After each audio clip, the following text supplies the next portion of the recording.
அனைவருக்கும் வணக்கம். குடியரசு தின வாழ்த்துக்கள்.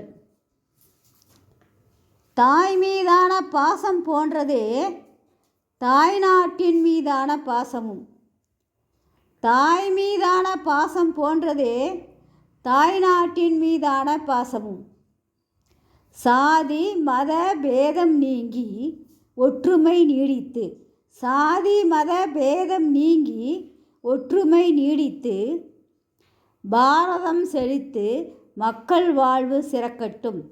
சாதி மத பேதம் நீங்கி ஒற்றுமை நீடித்து, பாரதம் செழித்து மக்கள் வாழ்வு சிறக்கட்டும்.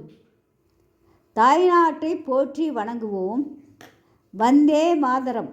நன்றி, வணக்கம். வாழ்க வளமுடன். அனைவருக்கும் இனிய குடியரசு தின வாழ்த்துக்கள். நன்றி.